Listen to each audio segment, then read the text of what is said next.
Okay, Chair Velasquez will have the interpreter announce her services today.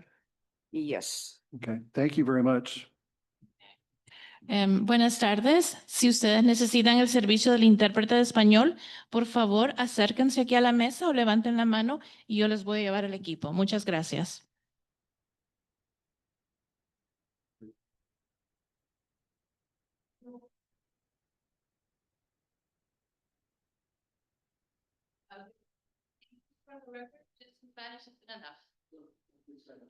Okay.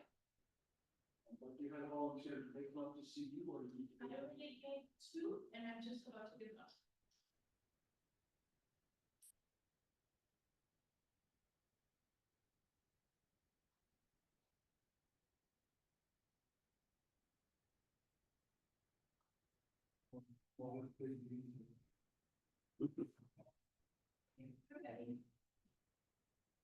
Okay, all those who have cell phones, pagers, or the like, please set them aside to silent mode or turn them off.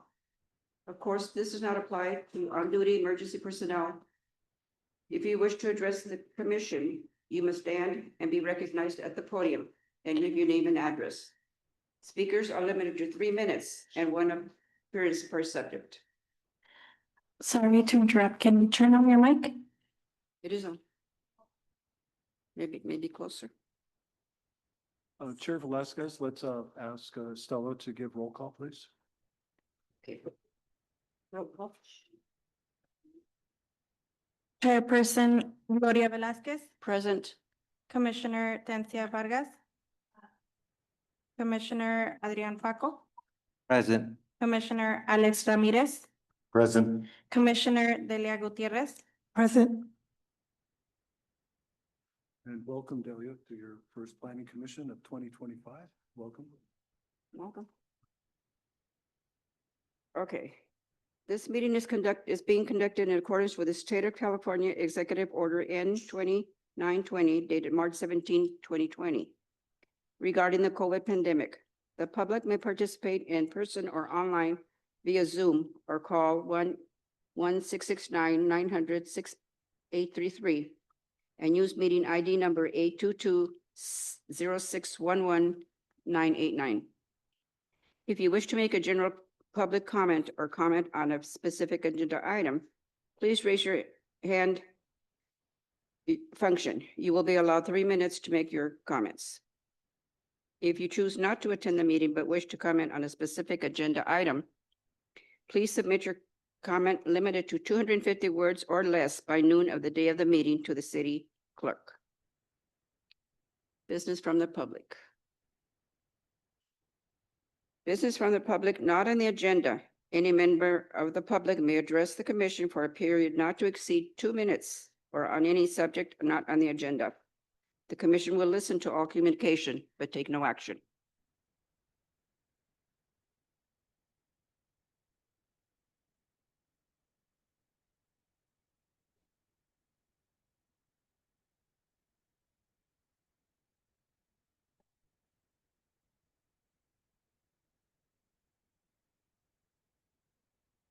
Consent agenda. All matters listed under the consent agenda are considered routine by the city commission and will be adopted one by one action of the commission unless any commission member has a question or wishes to make a statement to discuss an item. In that event, the chairperson will remove the item from the consent calendar for separate consideration. Okay. Chair Velasquez, I believe we're going to recognize that when you open the floor to business for the public, that no one chose to speak and to address the commission, and that period closed. And then you went on to now announce the consent agenda, of which you've introduced. Thank you very much. Okay. Now, item number 3, Planning Commission, regular meeting for the minutes of March 13, 2025. Which are on our March screen 10. here. The typo, sorry, March 10. March 10, 2025. Okay, One moment, please. Anna, we have new arrivals. Would you see if they would like translation services?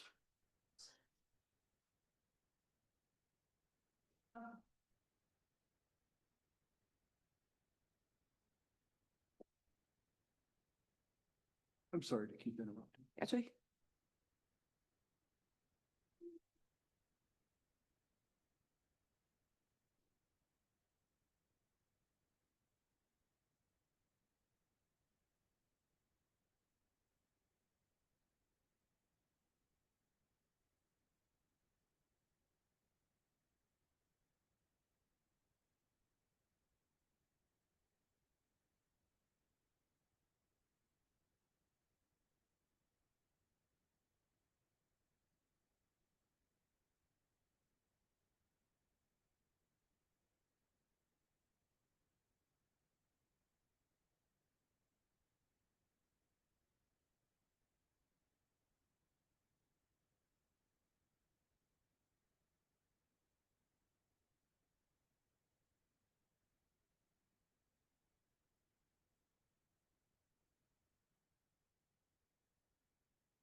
Okay, the minutes for the March 10th are on our screen. If anybody have any additions, corrections, submissions after looking it over again?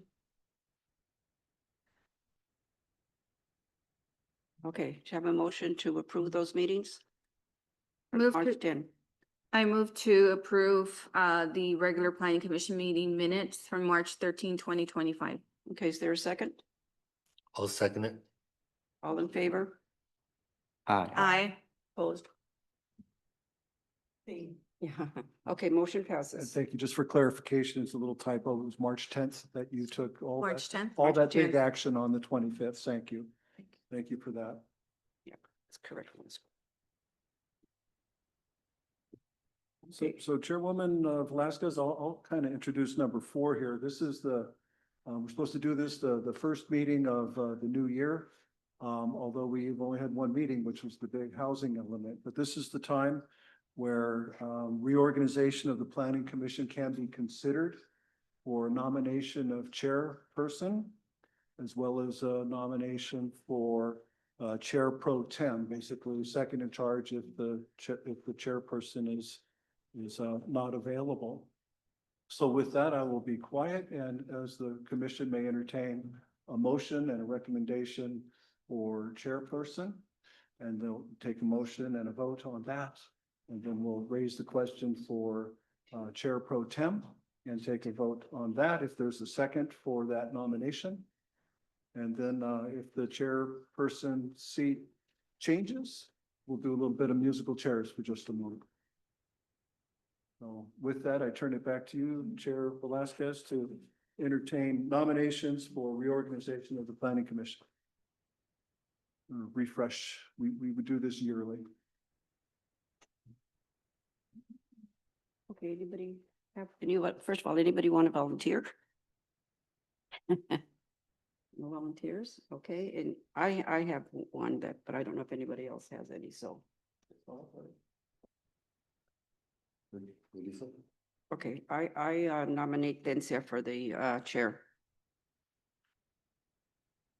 I'm sorry, the name, I nominate Tencia for the chair. Tencia. Mhm.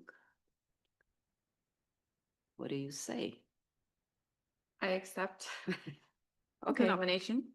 okay, so I just helped there. There's a Second motion. recommendation for Tencia Vargas to be chair, and she's said she's willing. Is there a second?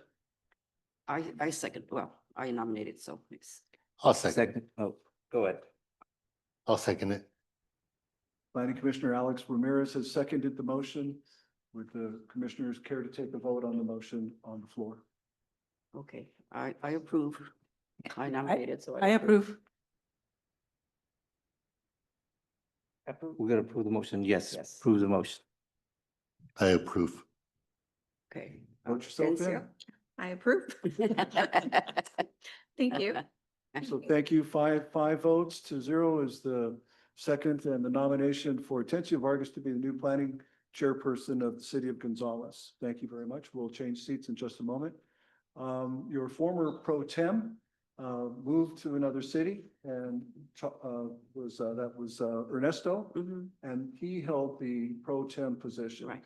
And so we need to fill that position today. You get a new nameplate, by the way, with these positions. So would there be a nomination, and we kind of want to hear confirmation if you're willing, and a second for chairperson pro tem. Come on, folks. Volunteers? No volunteers? Okay, very good, Alex. Okay, Alex has volunteered. A And volunteer is not a as a motion. volunteer, yes. Okay, so we are gonna vote on the motion. Alex, thank you very much for volunteering. So to be vote, Are you going to make a motion? yes, that's what I said. A motion to accept Alex, he has accepted.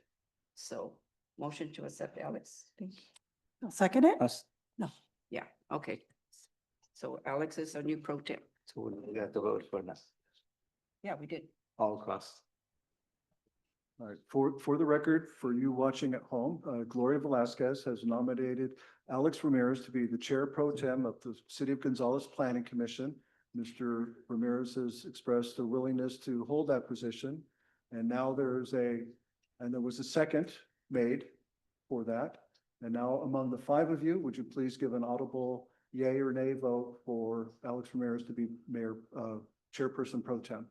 Yes. Yes. Yes. Yes. There's no pay increase, by the way. All right, Alex Ramirez is now the mayor of the chairperson pro tem for the city of Gonzales Planning Commission.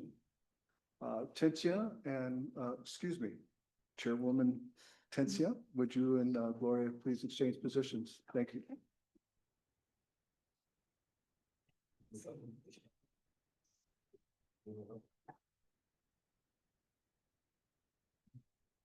Oops.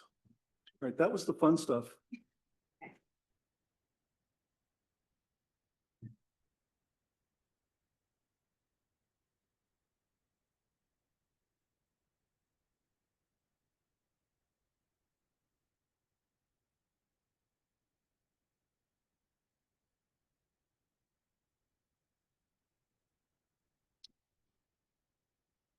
I playfully like to offer, if you haven't hit the gavel before, that you can kind of do a ceremonial tap just to feel it. All right, there we go. We're in session. There you go. Thank you so much. Yeah.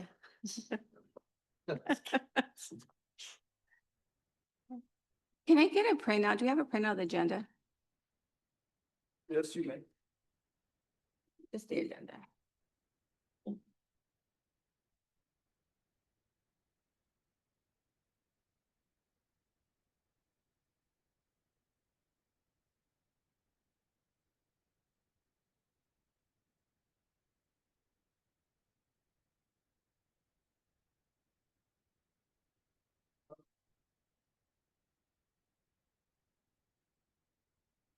Thank you. Next on the agenda is our regular agenda is number 5. Consider approval of resolution number PC 2025-07. 08 and 09. I'm sorry, I don't think you have to read. you don't want me to read all of it? Okay. Introduce plan. Resolution, okay, so it's 2025-07, 08, and 09.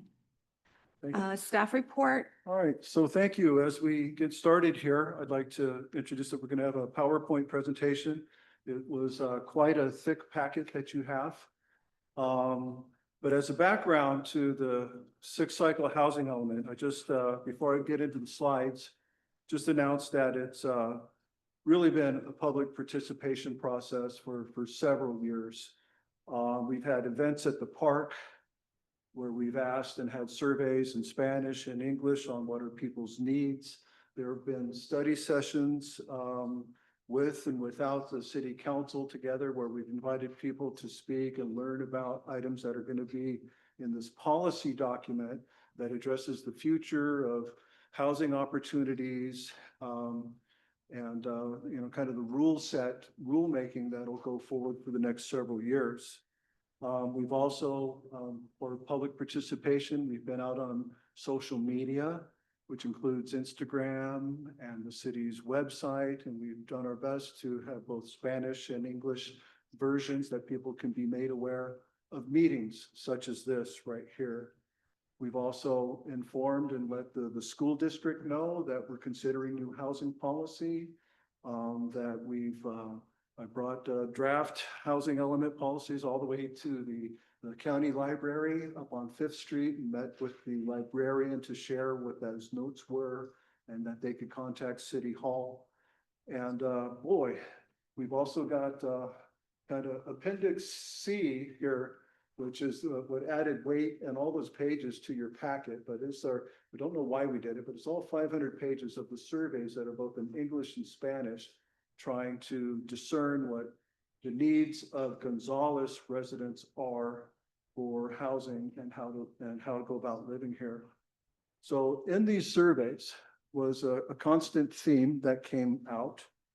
One of the constant themes of what we need in Gonzales are more housing, affordable housing for first-time home buyers, housing in some lower price ranges, not just full market rate, but a spectrum of housing, and also low cost and a lower cost and rental housing. So the housing element before you today, this policy document updates the older fifth cycle housing element before, which was also during the COVID period and had periods of recession in it, and we really didn't build all that much housing. So part of this project you're going to hear today is like, what didn't work last time? What do the people need? What are the resources on the ground? And what can we as a government agency do to shepherd and find a way for more housing to be constructed that's safe and that meets many, if not all, of our income ranges?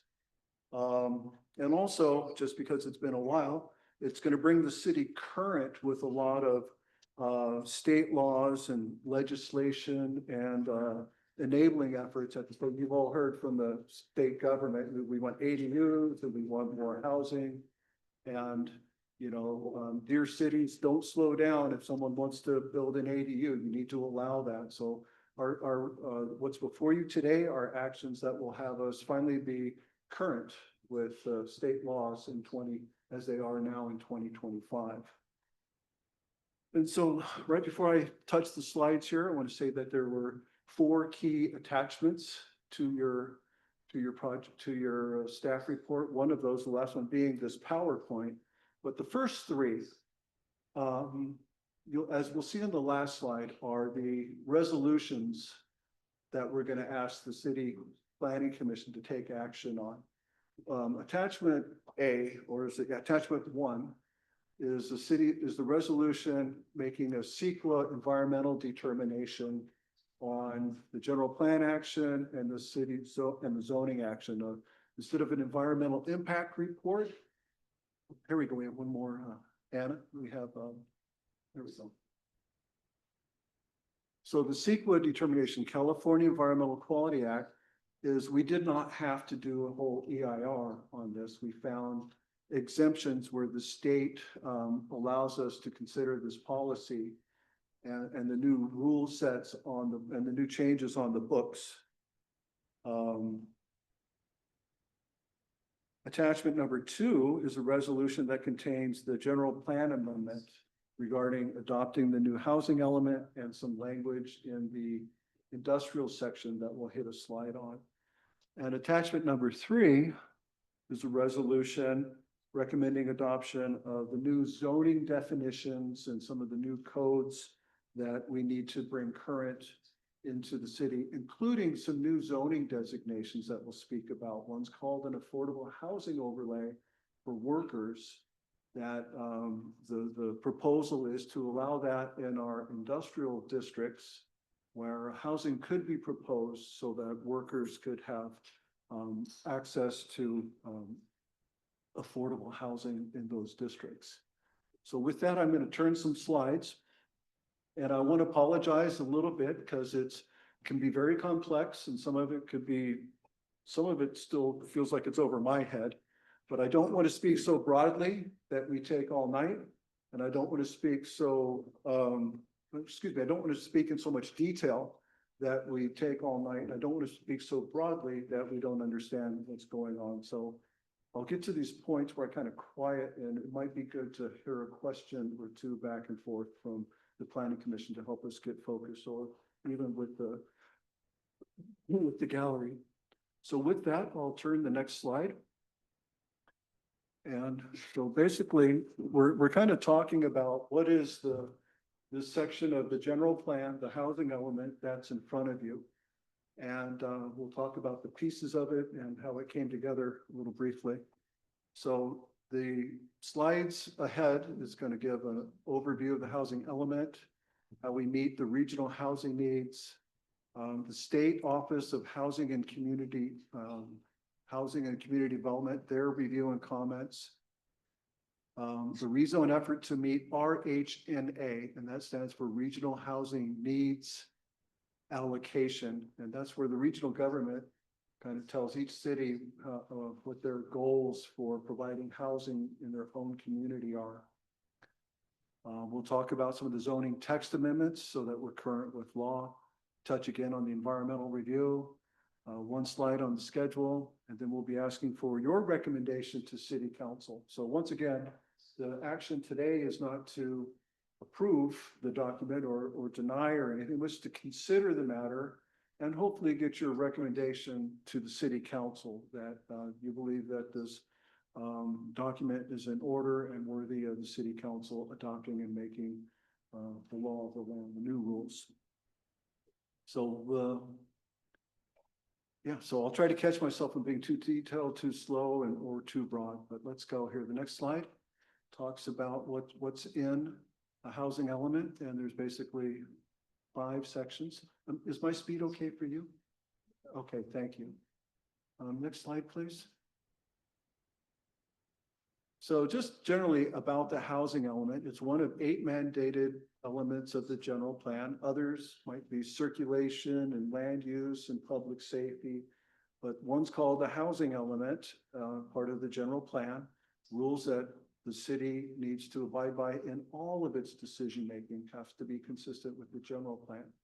The state says we need to update the housing section every 8 years. And actually, we're a little behind. The state wanted us to adopt the 6th cycle here by December 31st of 2023. But there were so many requirements on 6th cycle housing element that not many cities made that deadline. But here we are, maybe on the cusp of finally getting ours adopted.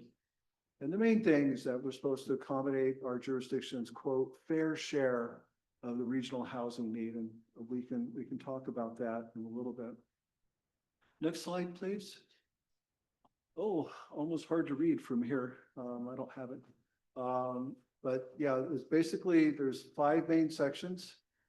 Housing needs assessment is in here, which talks about, our people, our demographic trends, their income levels and socioeconomic backgrounds. This is on the edge of my site. Special needs populations, are we addressing like single mothers? Are we addressing elders who need care? Or are there special types of housing that we might need? Here in Gonzales in particular, large families as well as small families. The second blue box is that this document includes an assessment of fair housing. And the sections underneath are how the city did outreach. And what was our criteria on fair housing. Also a site inventory, where are the sites available for housing? And that's one thing we found out historically in Gonzales is unlike Soledad and Greenfield, we don't really have much vacant available land in our city. We've got one big parcel out there owned by the Diarrigos on the east side of 101, but it hasn't developed. Otherwise, the land in the city is kind of built out, but we had to do We had to identify where sites were available for us to build new housing as best we could. Consulting, boy, I'm right on the edge of my vision here. The third box, what are the constraints to housing development? And you always think about what are the governmental and non-governmental constraints? Are the fees too expensive? Are the processes and procedures so expensive that no one wants to put a proposal on the table? And so the housing element has a moment of self-evaluation. Are there things that we can do as a governmental agency to reduce the barriers at the front counter, reduce the financial barriers, and in some way find incentives for let's turn that off. Find incentives for housing to be built in the city. Oh, great! That's right over my reading place there. You know what? I printed out and I left it on the printer. Well, it's market trends, environmental and infrastructure. Oh, there we go. Yeah, what are the constraints to housing development? Good, governmental yeah, market trends, environmental constraints. We're still in the middle blue box here. So let's say we're looking for new places for housing. We say, hey, how about right there? It looks like 3 acres. But you know what? If it floods 3 times a year, that's not a good place for housing. So what are those environmental constraints? Other places I've lived, there's, earthquake, not just earthquake shaking, but there's the fault. And you don't build right next to those. So we have to have real consideration of the environment and infrastructure. Do we have enough sewer capacity, water and electricity and highway stuff? Yeah, and the other 2 boxes are resources and site inventory. We're gonna talk about zoning, ADUs, and policies and programs. So that last box and the black box underneath the last blue box, we have to do the evaluation of the last element. How was it done well? Did we get housing with the last element or not? If there was programs and procedures that didn't work, maybe we retire those. Maybe we need something new. So just broadly, one of the things in the 5th cycle, the last cycle, was cities still had redevelopment agencies where we could have money to reinvest and we could actually offer land and actually do some construction or have enough revenue that we could fund a first-time home buyer program or we could fund some things like that. Well, that was the last cycle and those kind of things, we don't have redevelopment anymore. So we're having to find new ways. And of course, the last box there is identify new programs. So that's a lot right now. I'm going to go into some other slides where there's some questions, something about my speed or detail or anything you might have. Okay. No, I will No, move on to the we're next slide then. not on this part.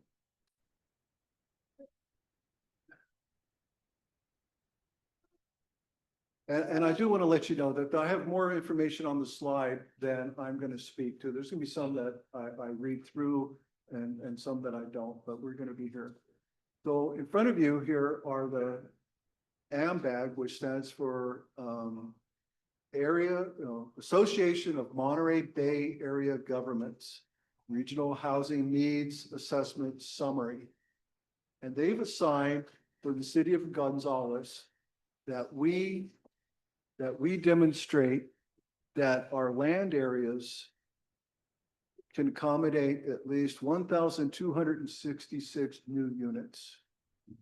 And they want us to pay particular attention to those 4 categories that you see, that we give attention to providing land areas for very low income homes, low income homes, people that make a moderate income. And a moderate income here in Gonzales is if you earn 80% to 120% of the average, the median income. That's what moderate is. So very low and low or less than 80% income. And then above moderate Look at that, 657 units. The area government thought that we needed full market rate homes to be able to be built here in the Gonzales region. Yes, Commissioner Velasquez, Yes, we're, to the microphone, Wait. please. I guess, I don't know what to say, that we were mandated for that amount of 1,266. But how did you come up with the numbers, like very low income, 173 and lows 115?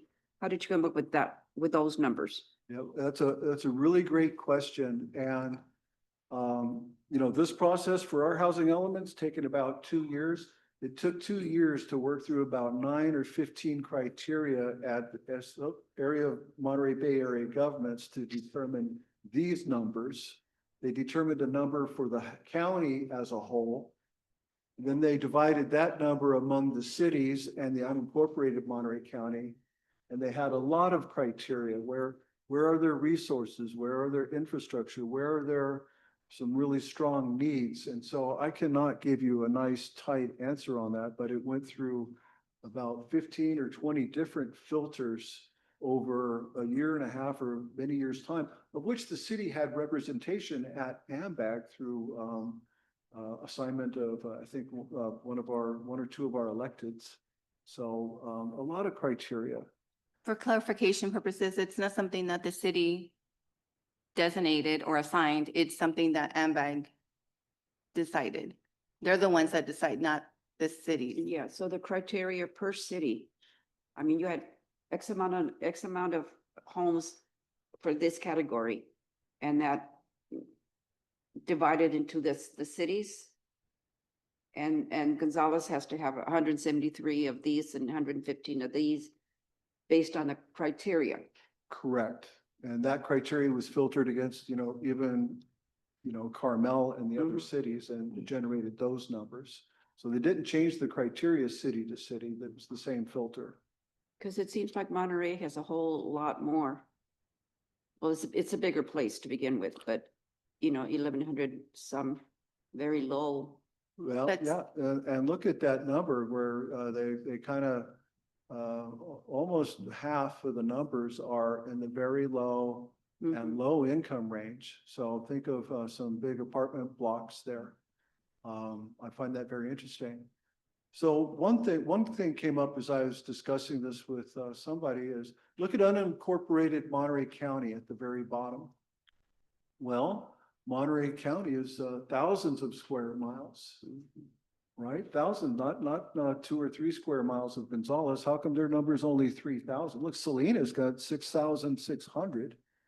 Well, in unincorporated Monterey County, they don't have the sewer plants and the water plants or even electricity. It's rural lands and often mountainous and grazing lands.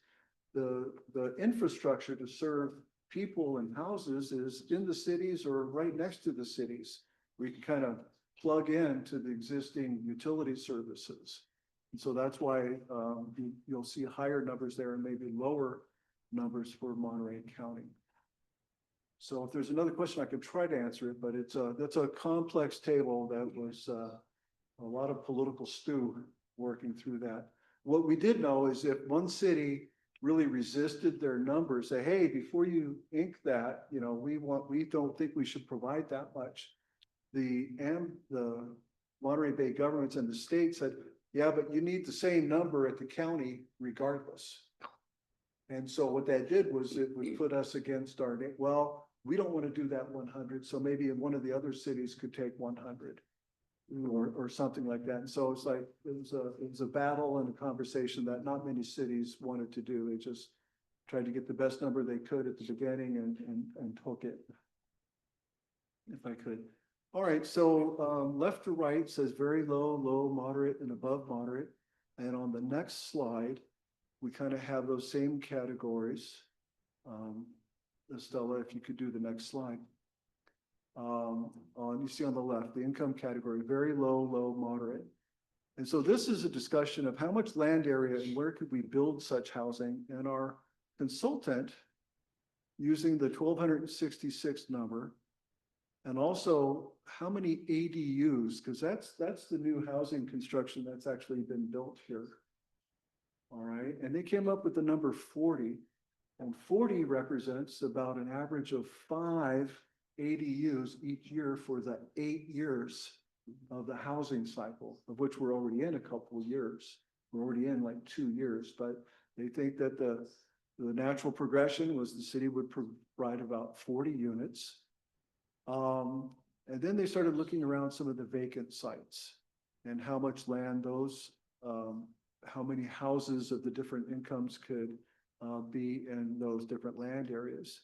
We determined that even without the Vista Lucia specific plan, that if we added a little zoning in the industrial district, that we could at least make many of these numbers for very low and moderate in our very low and low in our own city. So let me advance a slide or two to show you that.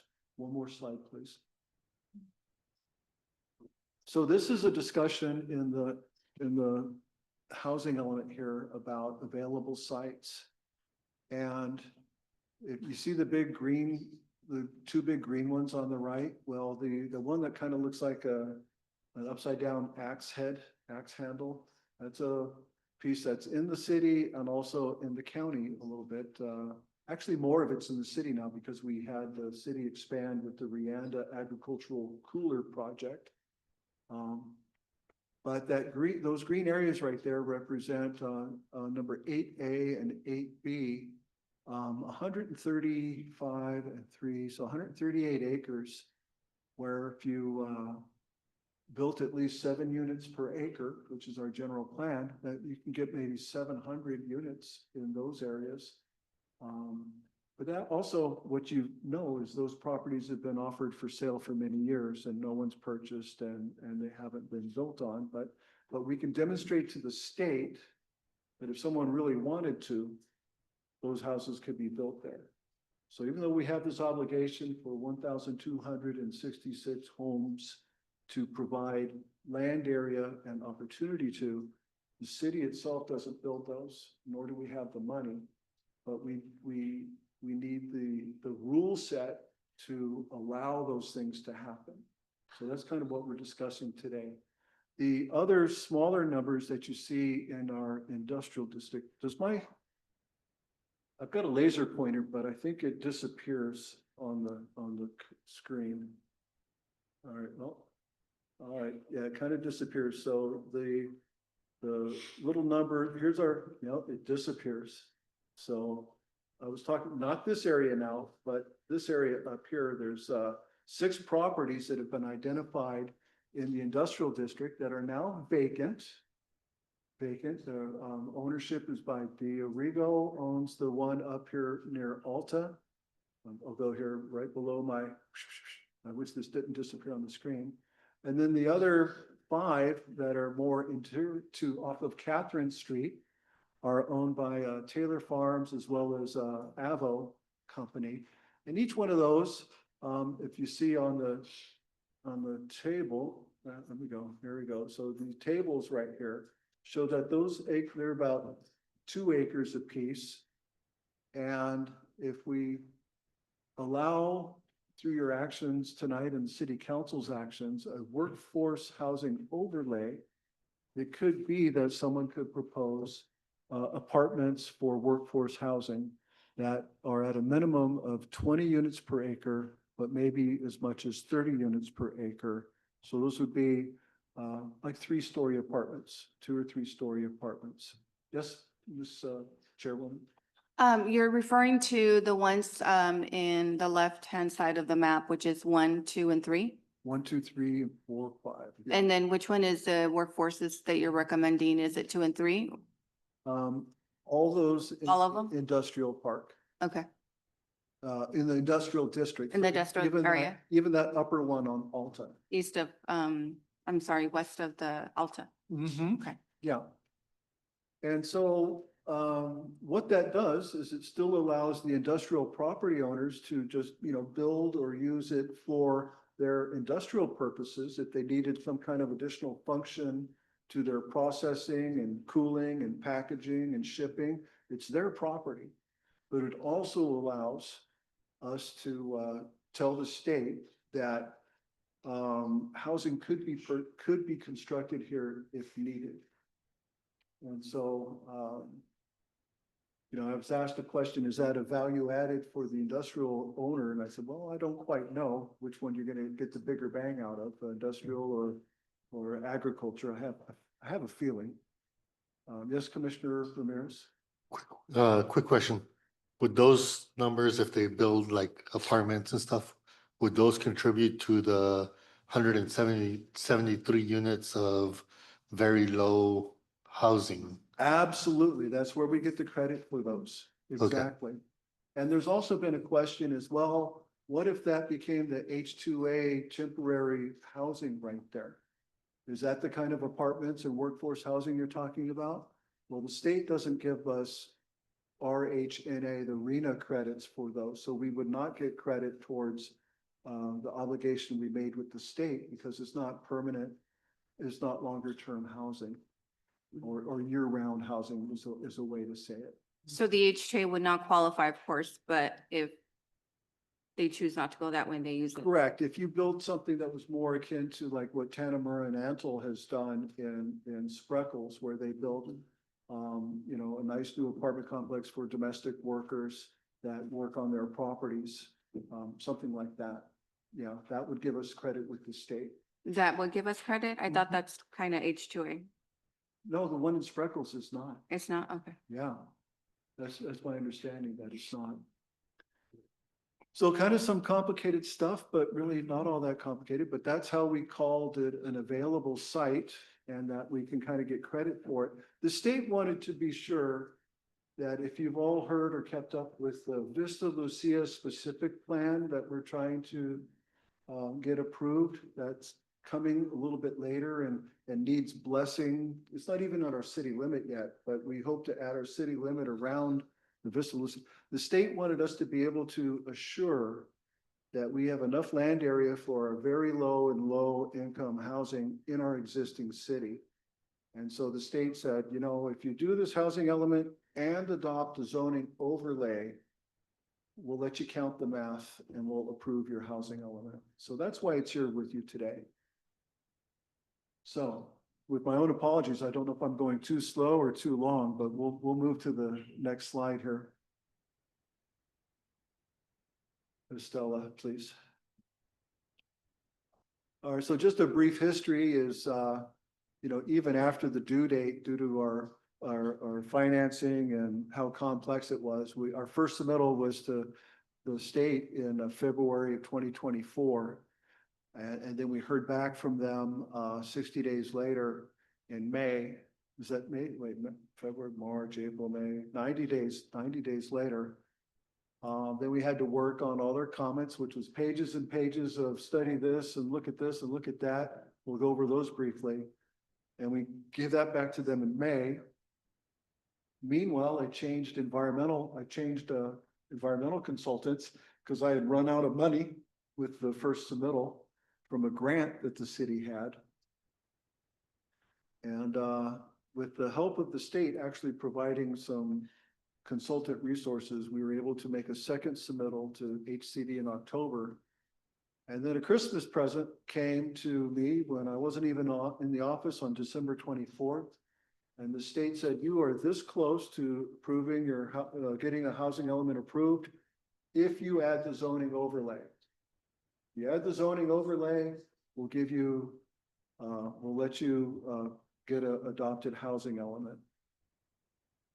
And let me just give one moment on that. Why is the housing element so important? Because when you're going for state monies and state grants and things like that for highway funds or even some other things, the folks in Sacramento, they look at your report card. Does the city, have they got all their reports in? Have they done, are their taxes current? Do they have anything? How about their housing element? Oh, the other cities have a housing element and they're already done and they're good. Maybe we should give our state money to someone whose house is in order. And so if we don't have a housing element that's been approved, we may go very far, we may go down on the list of being available for other state and federal funds. So it's really critical. but also in a larger sense, it's meant to empower and strengthen the neighborhood and the environment for investment and to result in newer housing. And we need new housing. So that was my little diatribe, sorry. My little sidebar editorial. Could I have the next slide?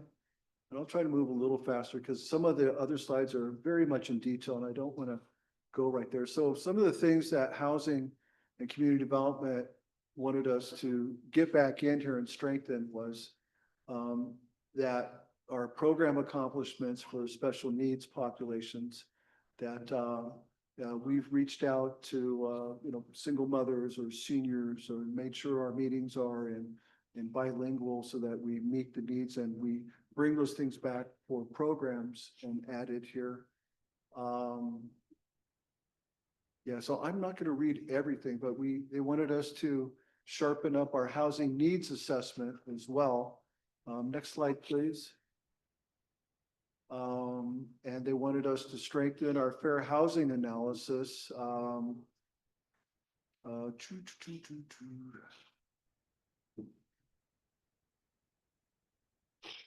Yeah, there's those things and they've been in your packet. Next slide, please. And they wanted us to discuss a little bit more about the constraints in the community. So maybe an analysis for site plan permit approval findings that we needed to make it a little more streamlined. They wanted us to discuss the fees for both single family and multifamily development. And we also just, a little housekeeping, make sure that we say that any new housing has to be consistent with building codes. So a lot of this is administrative and I don't need to get into every detail, but it's in the documents. Next slide, please.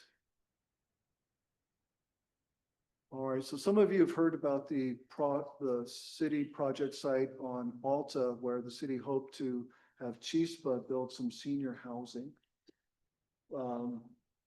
Well, with Chispa and also just the financial environment, so to build an affordable senior housing complex there, Chispa and others had to have all these different layers of grants and financing and different opportunities.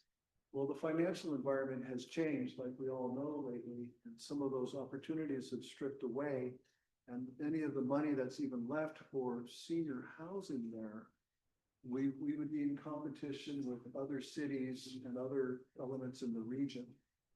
And it's just not looking tenable to Chispa right now. And so due to its uncertainty of being able to really provide housing there within the time span of this housing element, the city said we cannot add that site. We can't call it the 12 or 36 units that we hope to build there, not until we're a little more certain. So they took that away. Kevin, where is that site that you're just talking about? Can you go back to the city It's- picture? It's right next to Okay, the dome. so Yeah. It's right next to the All dome. right, so it's on, you know where the gingerbread house on Mhm, Alta? right there. That's the That's site. the one. Okay. There we go. Spin forward and skip a few. I look at one more. All right, there we go. So at the bottom here, they also, remember the Arrigo site I talked about, the 135 and 138 acres? At one point, we had numbers that said it was just going to be built at max. And they wanted us to revise, maybe 75% of the maximum is a real number that you can get there. So they had us revise that. So a lot of details, maybe I can cut back a little bit. Next slide. Right, so what we had to do here is clarify that the coming Vista Lucia specific plan and those houses will provide additional capacity to meet our regional housing needs once the annexation is complete. So before the overlay zones and before the Vista Lucia gets approved, we didn't have that many opportunity sites. And so they wanted us to be able to stand alone without the Vista Lucia specific plan. Okay, I don't want to lose you guys. Let's go on. First, we basically added some new programs. One is parking standards. If you're going to build a new apartment complex, and we kind of reduced some of the parking standards. Generally, that might be for guest parking. It generally says, okay, for every, 3 apartments you build, make sure you provide 2 parking spaces for guest parking. Well, they kind of had us reduce that. They want us to make sure we provide more apartments than they want us to house people instead of house cars. And so we all know that's a battle around here for housing versus cars, but the state gives preference to housing people versus cars. We have a program that I've introduced a little bit about the affordable housing overlay and making sure that we have anti-displacement strategies. Yeah, it's a big complicated word here, but one of those is like, let's say you're in an older apartment and it needs repair. And the property owner is going to do the repairs and puts the family up in a hotel or somewhere else for a period of time while they do the repairs. The anti-displacement is offering that family the first chance, the first opportunity to go back in and occupy that space. So they need to be given that opportunity, but often what happens is the landlord increases the rent a little bit, and that itself might be out of reach. And it's beyond the reach of us here to dictate what the price of a rental is and how much those things are. Those are part of the marketplace. What we can do though is do our best to allow as much housing to be constructed as possible if we can. All right, next slides. Yeah, so let me just let you see, there's a dozen things that had the timeframes changed. We wanted to have the housing element done a year and a half ago, and some of the programs we had timelines. And so now that we're taking action here in July and August, we just had to update timeframes for all these programs. Next slide. And we had to give more objectives to another dozen programs here, including farm worker housing and vouchers. Yeah, so it's pretty detailed. I'd like you to know though that no one in the community, not even a planner, ever has to read one of these from front to back. Generally, you'll get a project and look at the sections you need. But we had to put that in the mix, so that's why it's taken so long to work on this. Next slide. We expanded some areas for a couple programs here. Next slide. And we added additional actions to several existing programs there, making sure like there's a zoning for a variety of housing types. And also, like we mentioned earlier, anti-displacement actions and providing incentives for affordable housing. And we had that recently with waiving some of the impact fees for ADU construction. Those are now retired though. Next slide, please. And they wanted us to talk more about us going into the park and getting community feedback and building 500-page surveys. Go ahead. Next slide. All right, so one of your actions today, we're nearing the end of the presentation, only a couple more slides, is we're asking you to do 2 things with the general plan. One is adopt the housing element, which is in the general plan, but also in the industrial manufacturing description, there had previously been no word or no allowance for housing, workforce or housing. And so since we're going to entertain workforce housing there, we needed to make sure that our guiding general plan documents kind of put the umbrella out there and allows us to make zoning and a way to implement that housing.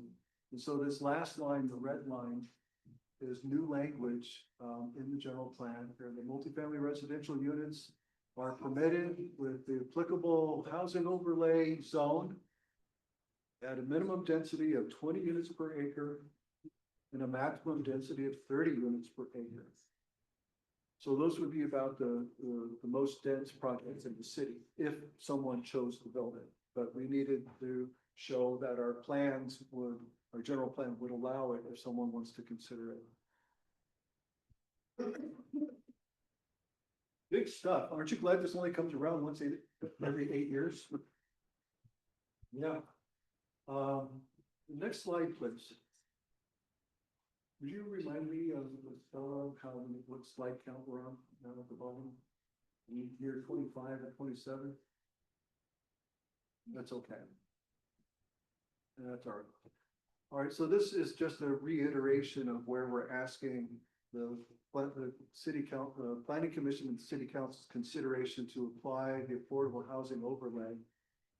We do have representatives in the audience today that represent some of the property owners who may wish to speak to this a little bit later, but the 1, 2, 3, 4, 5, 6 is where we, in one of your actions in, attachment resolution number 3, I think 709 would be to add these colors to the zoning map, adding the workforce housing overlay. That if those property owners could propose apartment units for their workers. Next slide. Yeah, we added some more zoning text here to comply with state law. We had some definitions that were added. As you can see on the screen, we can go into any one of those if you had a question. Next slide. All right, and we had to amend some other sections. There's this thing called density bonus that say you have 10 units per acre allowed, but if the builder proposes like super affordable housing for many people, they say the state obligates you to allow them increased density as an incentive, or they may say, you know, they have to have, you know, less setbacks, or since they would have proposed that maybe we, instead of having a 2-story height limit, we have to allow 3 stories so that they can build that affordable housing. So the density bonus has these little mechanisms where a developer could put the proposal on the table and the city is obligated to kind of be lenient with several rules to enable affordable housing, not just any development, but it's for those very low income housing units. You see a question on your face, Tensia? No? No, just, Okay. I'm just for clarification. So if someone decides to use the density bonus, for example, setbacks are usually 10 to 15 feet. If they say, well, I only want 5-foot setbacks, but I'll guarantee that I'll go 3 levels. Yeah, stuff like that. Okay. Yeah, so it kind of it makes the development standards a little different. Next slide, please. And then we had to just make sure that the city had addressed adding some of these categories as housing unit types. And so those would be added to the zoning code as being allowed uses in residential zones and in different places of the city. Next slide. And we had to amend our parking standards or accessory dwelling units to comply with current laws. And one thing we've done to the R2 district, many people live in the R2 district right now in the city, like the county housing that's over here on the north side of town. There's other areas here near the downtown that are R2, multifamily district, where you say the apartments is on item number 3 there at the bottom. We're increasing the maximum density to 20 units per acre instead of 16. So think about that for a moment. What is that? It's not that someone has to build that housing, but let's just say there's 2 houses side by side that are owned by one person in the R2 district, and they need repair. Well, that person's going to decide, do I take them down and build 2 new houses? Or do I look at the rules and, oh, look, I can build as many as 20 units here per acre. And if I have this property and this property, maybe I've got about an acre. What if I propose an apartment unit here and maybe we can get 10 units in? So we're trying to incentivize where you don't necessarily lose those 2 homes, but yet at the end of the day, maybe gain 8 units if the zoning is more permissive to construct more units. It's a lot of talking, isn't it? Sorry. Next slide, please. And then we had to add new chapters, and there's a bunch there that we've seen. The second one is interesting, local education agency lands. These are things to be consistent with state law. You might have heard that the state said that school districts and churches could now use their own properties to provide housing for their workforce, or I guess for the church. I don't know if it's necessarily for the clergy or whatever, but they can provide housing on their lands. And so these sections right here are mainly us becoming consistent with state law, probably for the first time in a dozen years. We'll be up to snuff. So there's several categories there, including licensed residential care facilities. One more slide, please. All right, this is kind of addressing your first resolution, which is the environmental review that went into this document. And like I said, we did not have to do an environmental impact report. This is a matter of policy. This right here doesn't build anything. It doesn't change wind or fire or erosion on the ground. It's the colors on the map and a policy document. Once somebody builds something, there's potential environmental impact, but we're asking for CEQA exemptions that, you know, this document doesn't do really anything on the land. It should be exempt. But once somebody starts building something, we'll review the environmental review on that place. Next slide. Second to the last slide, folks. I hope you don't miss and want me to talk longer. But project schedule is we're here now at the Planning Commission July 14th. Should you take action today to recommend approval of these documents, we could get to City Council by August 4th. If there are items that you wish to discuss more in depth, or you need me to bring it back at a later date, which is fine, that's in your purview, we could come back at a later date, but staff believes, the staff recommends that we've got a strong document that's we've been working on for years that represents the next slide, please. That represents the community's values and needs, with as much representation from the public as we can to provide a spectrum of housing and opportunities. Is it perfect? Maybe not, but I think it's doggone good. And also, staff is going to recommend adoption of each of these three resolutions. So you've done number one, which is conduct a notice public hearing. And there's three resolutions in front of you that are in the packet. We'll need actions separately with motions on each, please. Number two is please adopt a resolution of the Planning Commission of the City of Gonzales recommending that the City Council approve the common sense exemption to the California Environmental Quality Act. And it's supported by the technical memorandum that's attached in there. So there'll be a vote and a motion, a motion, a nomination, a second. You know how to do it.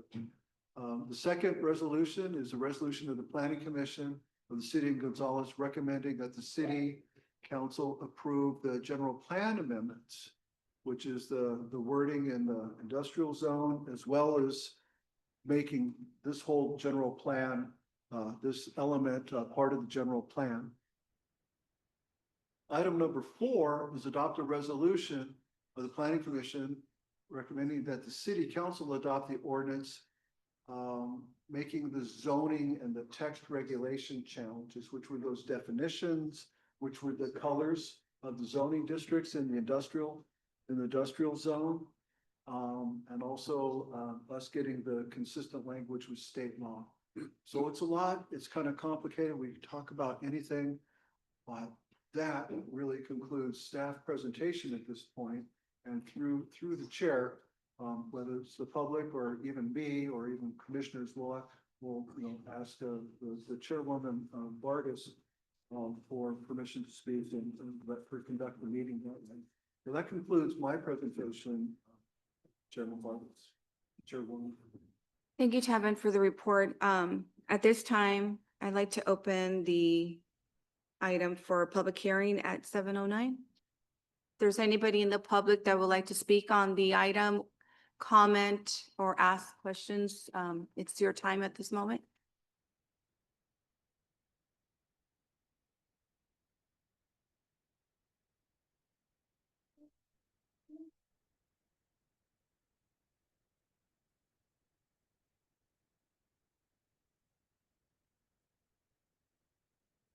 Anybody online that has a public comment?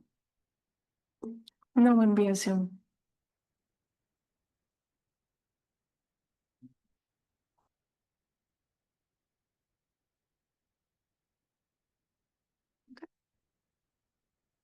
I'll go ahead and close the public comment at 7:10. Okay. At this time, do we have anybody from the commission that? Commissioners, do you have any comments, questions, or that you'd like to share? Alex says. I would like some Alex? elaboration if possible, please. I would like some elaboration if possible. When you talk about very, very low versus H2A, how H2A wouldn't count. If we put H2A there, and you're gonna have to forgive me because I'm a chess player, so I like to think of multiple ideas. Can we put low income where it's like 7A or 7B over on the other side? Since we require more, because those are considered moderate. So by making them very low, you could fit more people there. Well, in the Diorigo pieces there, 138 acres, even though it looks like nice row crops right now, the color of the zoning map has single family as well as that R2 zoning in different areas in there. So there are some areas within that area that are designated R2. And the changes to R2 say you could build as many as 20 units per acre instead of as many as 16. But there's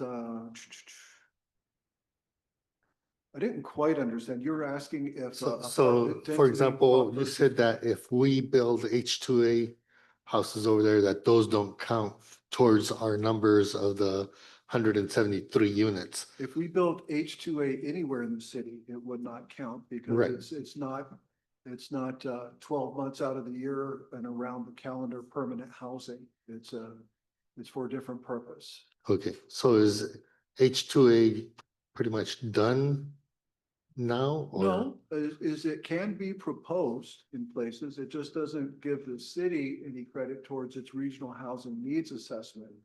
Just like there's going to be in the Vista Lucia, 3,500 homes proposed. The state Okay. is saying hey, you need to do your best to show enough land for 1,266. And we'll do that in our city and with extra right there, but there's a proposal for more housing. And so supplemental housing such as H2A could be proposed. Anybody that's going to propose something like that, though, they have just development standards that you need. Do you have sewer connections? Do you have water connections? Do you have enough electricity? Do you have access to the roads? And the city would evaluate for public safety, like walking across streets, and do they have access to transportation and shopping? That goes with any multifamily review that we would do. I have a question similar, well, attached to that, that goes along with that. Where right now is H2A allowed within the city? Where is it zoned? Is it?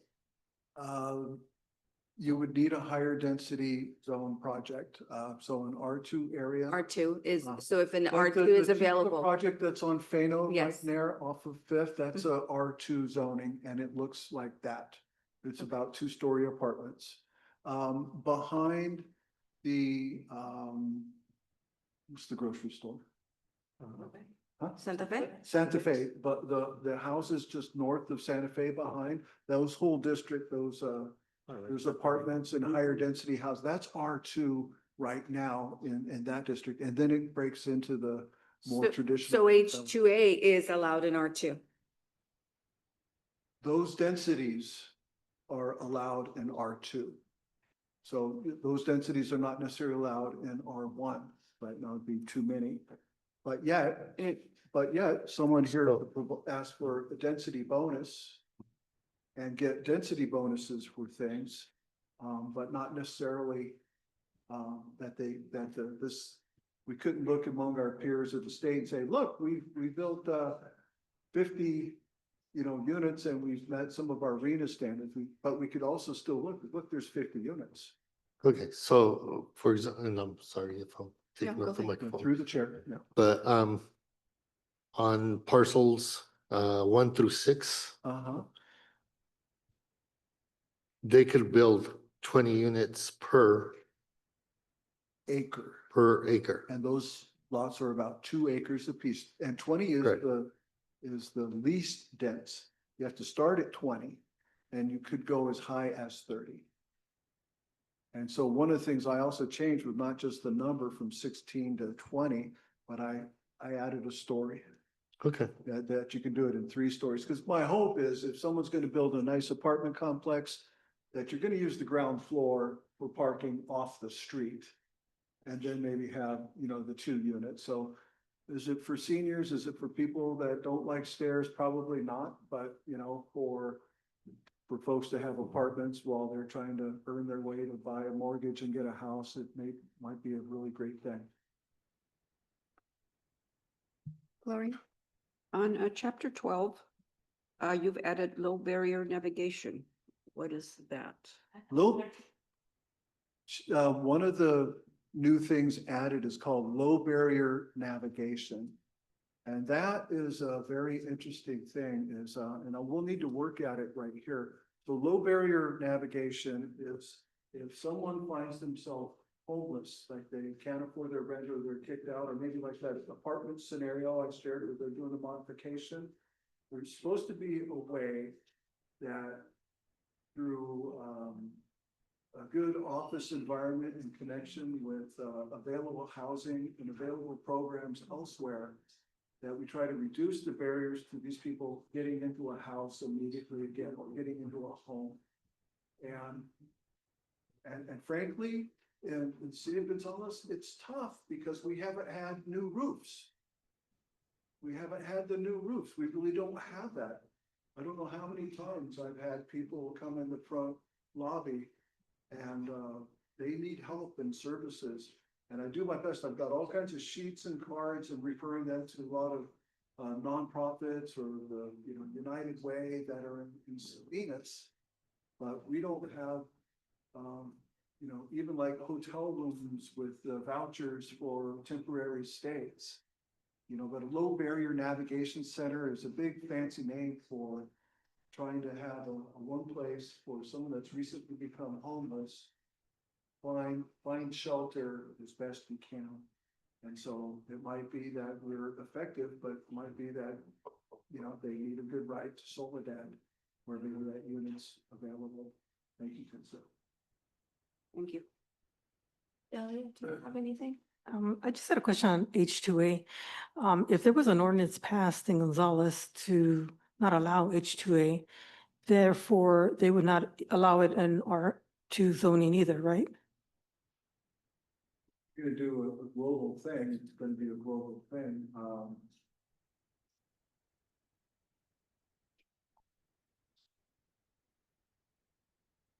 don't know how to quite answer that. You're asking me to speculate. Oh, no, well, currently they would only allow H2A housing in R2, right?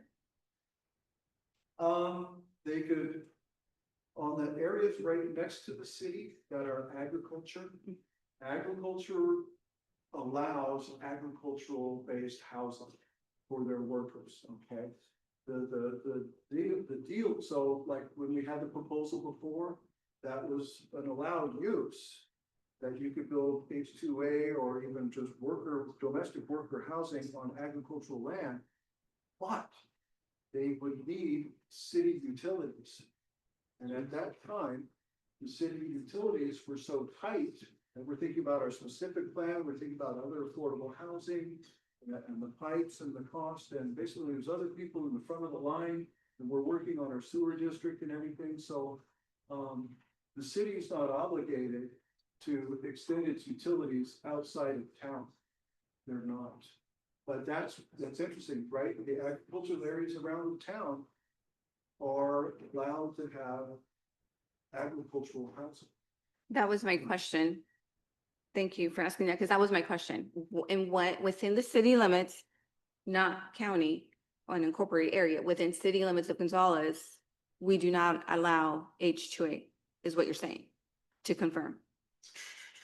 Correct? I think the right way to say that is we don't have.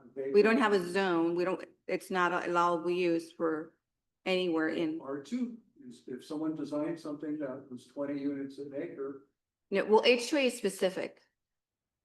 no, we don't have any regulations for who you are or what you are. It's your structure. So It's development state. to clarify, H2A housing is allowable within city limits.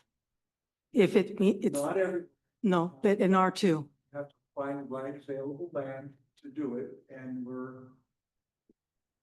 we don't have that land. Well, we don't have land, but if land became available in R2, they would be able to build it there.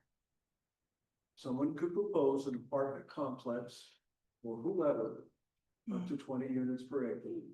But I think we would still have to approve it. Have to rezone it. Or No, it wouldn't have to be rezoned. It would, So if it is that zone, it would be that, and part of these regulations are that we're as permissive as possible. so the only way to avoid that is possibly by passing an ordinance, not allowing H2A housing within city limits. Is that correct?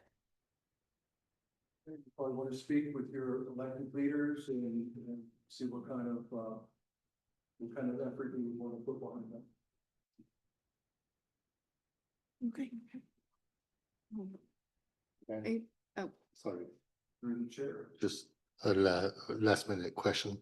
I'm not too worried about electricity because new units require solar, but can our infrastructure handle the sewage for 30-unit apartment complexes? And can our not only sewage, but utilities such as water and trash, can they handle? As you that may know, capacity. the city is well underway right now with an industrial wastewater treatment plant. Because right now our industrial water users are sending that water that is so clean to our existing domestic plant that the sewer, it doesn't work too much. They need their own industrial treatment. And so that's underway. That's funded. Pipes are being put in the ground for industrial wastewater treatment. And what that does, Commissioner Ramirez, is the industrial users would now be able to use the industrial treatment plant. And that would free up about 1 million gallons of capacity at our existing sewer plant that's serving everybody right now. So by them using their new facility, it would free that up. But what we're also going to do is when one of those sections is freed up, we're going to revamp it section by section with modern 2025 regulations, not 1980s stuff. And so a lot of things in the works. And, we've kind of done the rate systems and trying to do all the finance systems through rates to pay for that. Electricity is a thing though. It's not that it's expensive or prohibitive, but you gotta make your request early and years ahead with PG&E. Adrian, I should have do brought it you, up a little bit more on H2A. Wasn't expecting that. Yeah. Adrian, do you have anything? Yeah, I've got a question in and around a table here on my sheet for the RHNA summary. I don't know if you, the RHNA summary. In terms of the required very low, moderate and above average homes. It looks like the Vista Lucia project kind of answers all those buckets in the amount of housing. Yeah. Am I reading this correctly? I think I've heard it calculated that, make it 80% of those numbers for us. With the one project? Yeah. So it's 8. Now, one thing to think about though, too, is this housing element has a 8-year horizon, which we're 2 years into, right? So it's only got about 6 years left. The Vista Lucia project, when it comes, is 3,500 homes. And if we're lucky enough to have 100 or 150 constructed each year, you're still looking at 20 years plus of construction. Right. And so, that's a lot of construction, but I'm really excited about that project. That's not what we're talking about here today, but in an environment of a world of supply and demand, Gonzales has had no supply. We've been looking in the corners and the cracks with these ADUs where we can fit a house, and that's been property owner by property owner that decided to give mom and dad a house in the back, and the kids live up front, or a good friend or neighbor or relative. We've not built new housing. And so to have a housing development that provides 30 years of continuous construction at different affordability rates, that's gonna modify and moderate some of our existing housing needs. Think about it. So this is a little sidebar here, but if you've got 3 generations in a house right now, and all of a sudden we've got a new apartment complex that's built in Vista Lucia. If Nana and Papa can now get an apartment and leave the house with the kids and the young ones here to have a little more elbow room, that's great. So there's going to be this moving around of people that are even saving up. Oh, I've lived in this house for 20 years. I've been looking for the new stuff. I'm going to go buy myself a new one. And that leaves one available in the city. All right, going to be quiet because that's not what we're talking about. Commissioner Vargas, did you want to go to maybe the last slide again, Estella, to kind of give a placeholder on the resolutions we're going to ask for motions on? Yes, but before that, I do have, Please. the overlay is something new. Yes. I've never heard of it before. Well, I've higher density and all of that, but we're gonna have to rezone that area, right?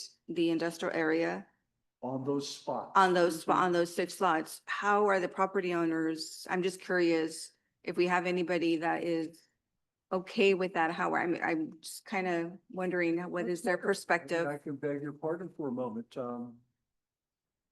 Mr. Gurley, would you care to address? Oh. Would you like to inform the chair? Would you like to inform staff through the microphone on, Yes, please. thank you very much. This is an information item. Thank you. For the record, Matt Gorley, here on behalf of AVO. We've got 6 acres in the industrial park, and a conversation early on with Tatburn when I learned of this zoning overlay.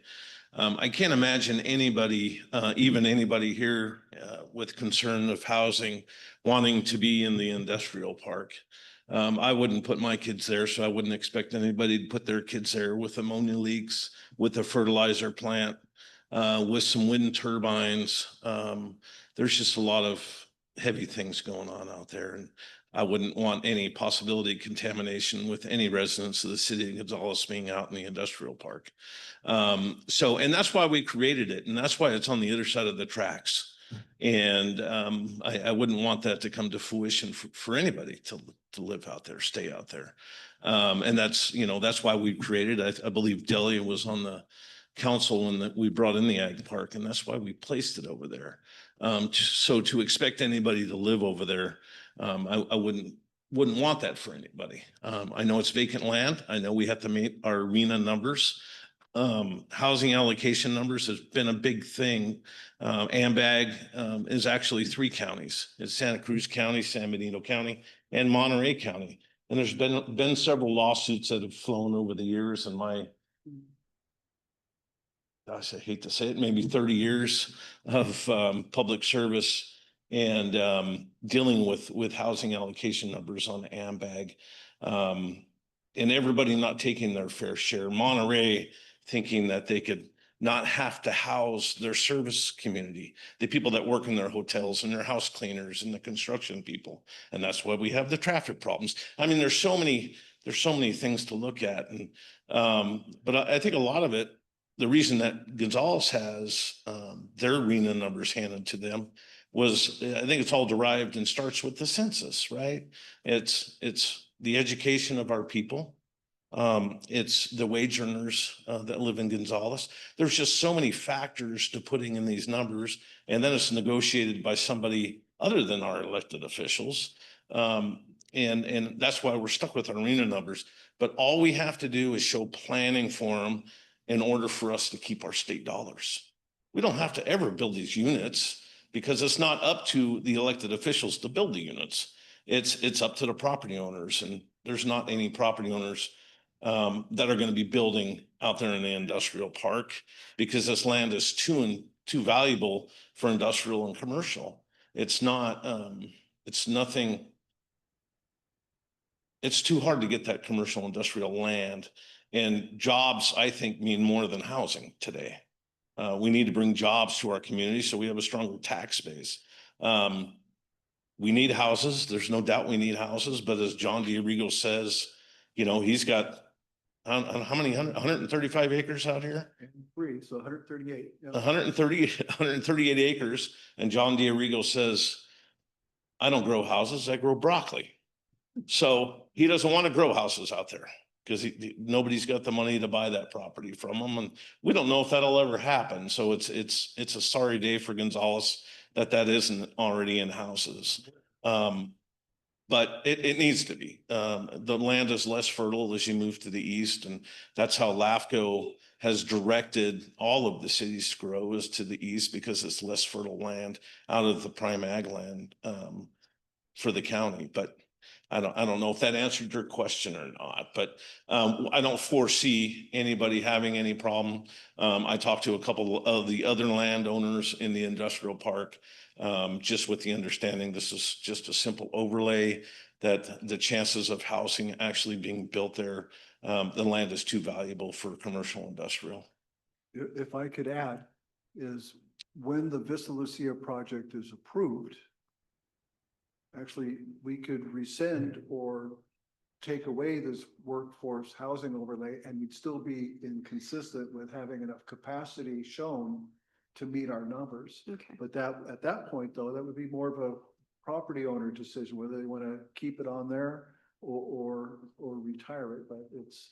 Right. I mean, several of the state sites, exactly where we're building the community center, that would have been a nice place for, you know, 3- and 4-story housing project. The state or county housing at the north end of town, 8th and 9th, Alta, Belden, back to center, that existing county housing authority property, that would be great for 3-story. And now with the living. R2, they could take that to 3 stories Yeah. instead of the 1-story flats that they have. But it could also be H2A. H2A needs to be a part of our community because H2A is definitely allowed within our city limits. I have never heard anything else. It needs to be here.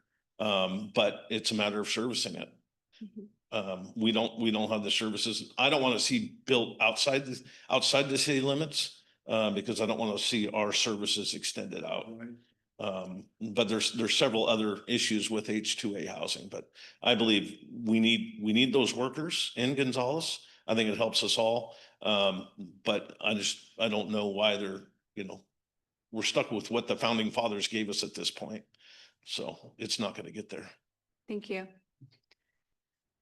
My only comment is to that, is I wanted to see the perspective from the property owners. Is it something that they're even willing to consider if we do this overlay? Because that would be my main concern. If I had a family member that, if they were build units, I would not want, just like you, I would not want my family member living so close to an area that, again, pesticides. So that was my concern. Thank you.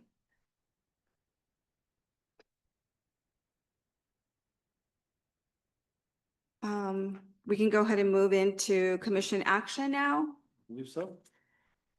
So if we can go ahead and we're gonna approve one by one.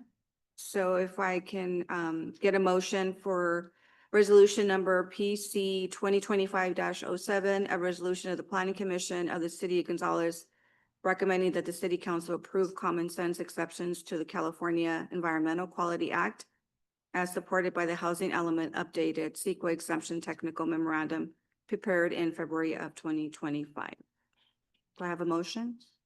I'll make a motion that we approve resolution PC 2025-07. Do we have a second? A second? Sorry. And vote by everybody? Aye. Aye. Aye. Approved? Second, resolution number PC 2025-08, a resolution of the Planning Commission of the City of Gonzales recommending that the City Council of the City of Gonzales approve General Plan Amendment 2025-01, making findings under CEQA, amending the land use element of the general plan, adopting the 2023 through 2031 housing element update. Do I have a motion? I motion to approve PC 2025-08. I'll se- Oh, I'm sorry. Gloria, second by Gloria.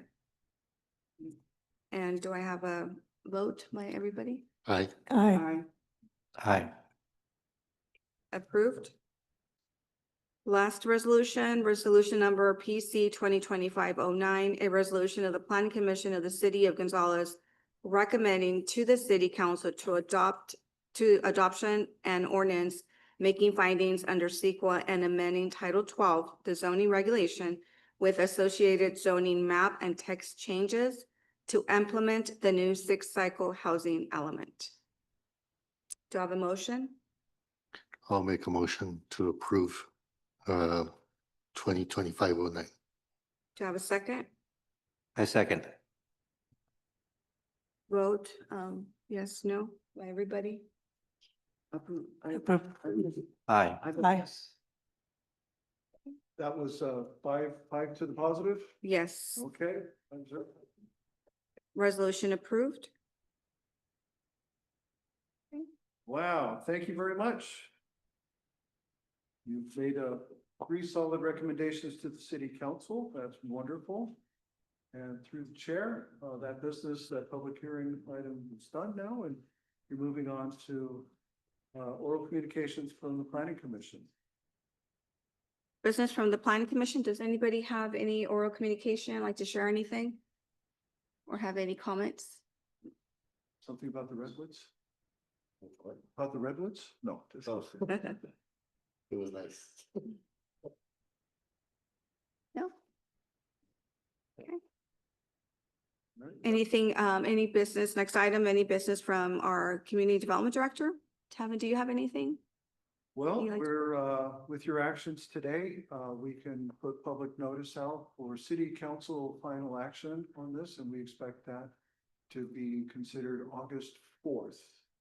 So I'll be putting that notice out, so they'll be taking your recommendations, and we'll put the resolutions in the language of the city council, and maybe by that time, instead of presenting for an hour, maybe I'll have it down in 30 minutes. So I'll try to be a little more fluent there, but, right. And then following that, we anticipate taking the Vista Lucia plan to city council. So this is under my business from the community development director, on August 18th is what we're going to target for that.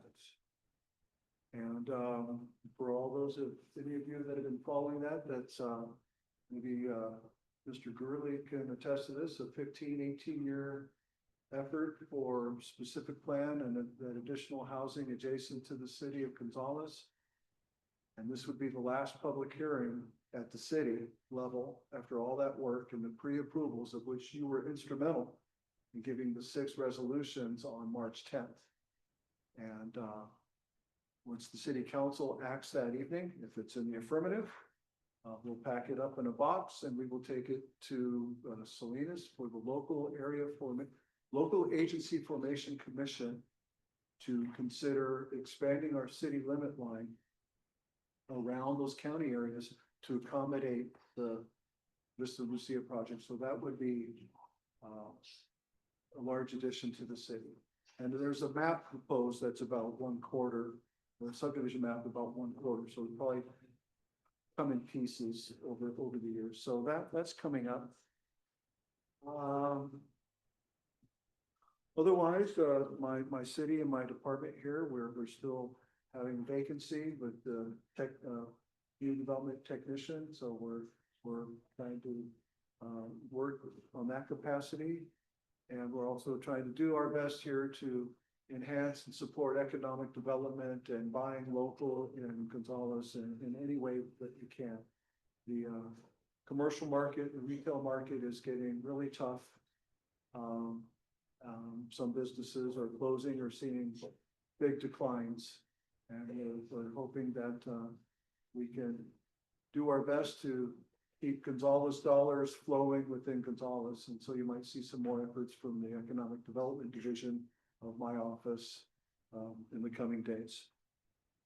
So nothing further to report after that. Thank you.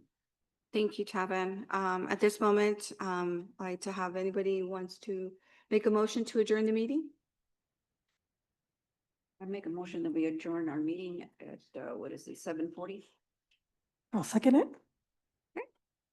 Motion approved, No- meeting adjourned. No second on that. Yeah, Delia. All right. Adjourn meeting.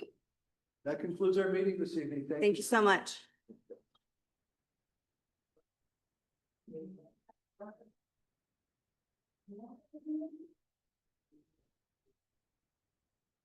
Alex, I think you'll make your plane. I think you'll make your plane flight. No, Delia.